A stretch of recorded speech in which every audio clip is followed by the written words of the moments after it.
പശ്ചിമ ബംഗാൾ രാഷ്ട്രീയം ഇപ്പോൾ തെരുവുകളിൽ നിന്ന് നീതിപീഠത്തിന്റെ അകത്തളങ്ങളിലേക്ക് മാറിയിരിക്കുകയാണ്. കൊൽക്കത്ത ഹൈക്കോടതിയിൽ ഇന്നലെ അരങ്ങേറിയത് അത്യന്തം നാടകീയമായ രംഗങ്ങളായിരുന്നു.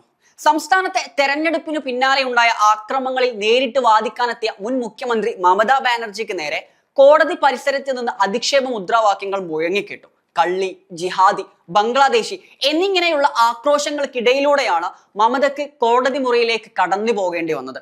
ബംഗാൾ രാഷ്ട്രീയം എത്രത്തോളം കലുഷിതമാണെന്ന് വിളിച്ചോതുന്ന തരത്തിലായിരുന്നു ഇന്നലെ അവിടെ ഏറിയ സംഭവ വികാസങ്ങൾ.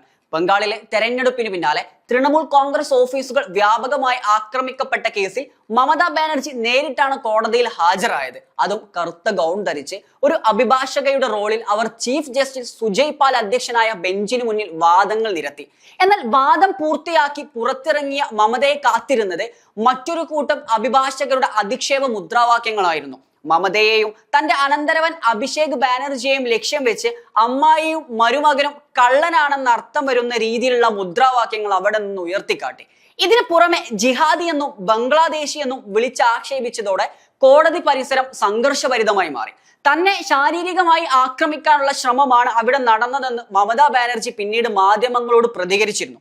ജനാധിപത്യത്തിന്റെ ശ്രീകോവിൽ എന്ന് വിശേഷിപ്പിക്കപ്പെടുന്ന കോടതികൾക്കുള്ളിൽ നിന്ന് ഈ സംഭവത്തെ തൃണമൂൽ കോൺഗ്രസ് നേതൃത്വം ശക്തമായ രീതിയിൽ അപലപിച്ചിട്ടുമുണ്ട്. പാർട്ടി ഓഫീസുകൾ പലതും പിടിച്ചെടുക്കപ്പെട്ടതായും ആക്രമികളെ സഹായിക്കുന്ന നിലപാടാണ് പോലീസ് സ്വീകരിക്കുന്നത് എന്നും മമത അവിടെ വാദിച്ചിരുന്നു. സാധാരണക്കാരുടെ സുരക്ഷ ഉറപ്പാക്കാൻ കോടതി അടിയന്തരമായി ഇടപെടണമെന്നും അവർ ആവശ്യപ്പെട്ടു. എന്നാൽ മമതാ ബാനർജിയുടെയും TMCയുടെയും ആരോപണങ്ങളെ കേന്ദ്ര സർക്കാരിന് വേണ്ടി ഹാജരായ അഡീഷണൽ സോളിസിറ്റർ ജനറൽ അശോക് ചക്രവർത്തി ശക്തമായി എതിർത്തു. ഏതെങ്കിലും തരത്തിലുള്ള വിധി പുറപ്പെടുവിക്കുന്നതിന് മുൻപ് ഈ ആരോപണങ്ങൾ സത്യസന്ധമായ രീതിയിൽ പരിശോധിക്കണമെന്ന ആവശ്യമാണ് അദ്ദേഹം വാദിച്ചത്. കൃത്യമായ വിവരങ്ങളില്ലാതെ വെറും വാചക കസർത്താണ് അന്ന് അരങ്ങേറിയതെന്ന്, അതായത് മമതാ ബാനർജി വെറും വാചക കസർത്താണ് കോടതിയിൽ നടത്തിയതെന്ന് ഡെപ്യൂട്ടി സോളിസിറ്റർ ജനറൽ ധീരജും കോടതിയിൽ പറഞ്ഞു.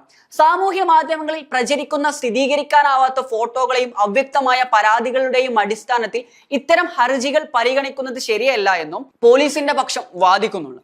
മമത കോടതിയിൽ ഹാജരായി സ്വന്തമായിരുന്ന പോലീസിനെതിരെ പോലും രൂക്ഷ വിമർശനം ഉന്നയിക്കുന്നത് അസാധാരണമായൊരു കാഴ്ചയാണ്.